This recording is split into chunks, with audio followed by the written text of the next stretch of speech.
Welcome to SSG law academy. हम कर रहे हैं international agencies and United Nation agencies, specialize agencies जो कि एग्ज़ाम्स में आती हैं और बहुत बार पूछ लिया जाता है। Labour organisation, marine time organisation, monetary fund, food agriculture organisation, civil aviation, international fund for agriculture development, सब हमने कर लिया। अब हमारी 7th वीडियो है जो है United Nation industrial development organisation पे।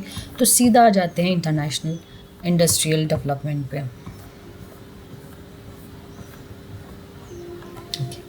यूनाइटेड नेशन इंडस्ट्रियल डेवलपमेंट, जैसे ही इंडस्ट्रियल की बात आई तो ऑब्वियसली दिमाग में आती है फैक्ट्रीज, इंडस्ट्रीज़, तो उनको रेगुलेट करने का। अब ये है कि अगर किसी ने इंडस्ट्री बनाई है तो ऑब्वियसली बात ये है कि वो ट्रेडिंग जो है आउट ऑफ इंडिया भी करेगा या आउट ऑफ अदर कंट्री भी करेगा और कॉन्टिनेंट भी करेगा।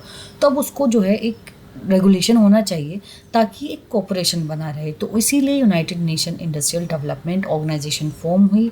ये यूएनओ की डेवलपमेंट एजेंसी है जो कि इस्टेब्लिश हुई थी, जिसे जनरल असेंबली ने इस्टेब्लिश किया था 1967 में। ठीक है, 1967 में इसे इस्टेब्लिश किया था और ये specialize agency of UNO only in 1987।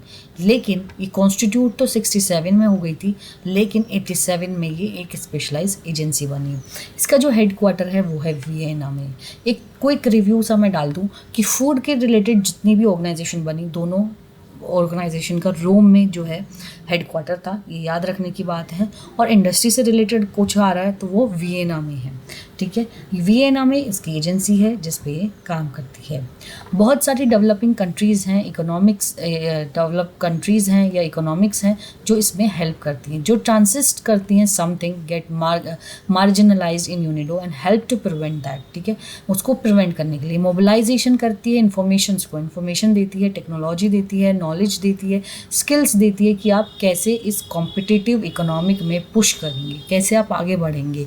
Beneficial है एम्प्लॉयमेंट के लिए और इन्वायरमेंट के लिए। एक और यहाँ पे क्विक सी बात है, टिप है कि हर एक एजेंसी का जो काम है वो इन्वायरमेंट को सेव करना भी है। तो इट मीन्स ये बहुत फ्यूचरिस्टिक है, ये सिर्फ करंट पॉपुलेशन या करंट फ्यूचर के जनरेशन के लिए नहीं है बल्कि फ्यूचर के लिए भी है। तो ये इन्वायरमेंट को भी देखने के साथ साथ ध्यान रखती है, कोऑपरेशन करती है, ना सिर्फ ग्लोबल लेवल पे बल्कि रीजनल लेवल पे, नेशनल लेवल पे और सेक्टरल लेवल पे, मतलब इतना ग्राउंड वर्क ही करती है। इसकी अपनी खुद की पॉलिसी मेकिंग ऑर्गन्स हैं और ये उनको रेगुलर बजट देती है। ठीक है, इसमें वॉलंटियरली कंट्रीब्यूट होता है, डिस्पोज ऑफ होते हैं, फाइनेंशियल डेवलपमेंट एक्टिविटीज़ को डिस्पोज ऑफ भी करती है और वॉलंटियरली कंट्रीब्यूट करती है। ये एक यूनिक थिंग है कि ये जो है ये एक ऐसा ऑर्गेनाइजेशन है जो क्रिएशन ऑफ वेल्थ के लिए जो है प्रमोट करता है, मतलब वेल्थ, पैसे कमाने की बात करता है और पॉवर्टी को ख़त्म करता है। इसका जो है 3 इंटर रिलेशन थर्मेटिक प्रायोरिटीज़ हैं जिन पे ये काम करती है। 3 ऐसी प्रायोरिटीज़ हैं जिस पे ये वर्क करती है, जिसमें सबसे पहले है इन्वायरमेंट एंड एनर्जी, रिडक्शन करना पॉवर्टी को through productivity activities, trade capacity और को बिल्डिंग करना। ठीक है, one of the achievement is that it has create a larger portfolio of projects and related buildings, trade capacity in the UN system में इसने इतना प्रोजेक्ट्स और बिल्डिंग्स और ट्रेड को इंक्रीज कर दिया। ये इसकी एक यूएसपी है। ये इंपॉर्टेंट रोल जो है प्ले करता है इम्प्लीमेंटेशन ऑफ मोनोट्रायल प्रोटोकॉल पे। तो बेसिकली अगर आप लोगों को यहाँ पे एक चीज़ ध्यान देने की बात है कि जब भी ये क्वेश्चन आएगा यूनिडो जो है वो किस पे काम करता है, तो वो मोनोट्रायल प्रोटोकॉल पे हुआ था, जो कि मोनोट्रायल प्रोटोकॉल जो है, अगर आपने हमारी इन्वायरमेंट प्रोटोकॉल्स को, इन्वायरमेंट कन्वेंशन पे वीडियो देखी होगी तो आपको ये पता होगा ये कन्वेंशन हुई थी ओजोन डिप्लीटेशन पे। और स्टॉकहोम कन्वेंशन भी जो ऑर्गेनिक पोल्यूटेंट्स जो होते हैं उनको हटाने के लिए हुई थी। तो ये दोनों मैंने वहाँ पे स्पेसिफिकली डिस्कस किए हैं क्योंकि इतना इंपॉर्टेंट है।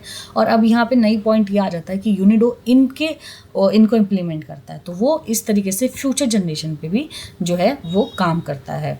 बेसिकली एक क्विक सा रिव्यू कि इसका जो है हेडक्वार्टर जो है वो वियना में है और 1987 में ये यूएनओ की वर्किंग एजेंसी बनी। और सबसे बड़ी बात यह है कि वेल्थ को गेन करने की बात करती है और पॉवर्टी को ख़त्म करने की। Thank you.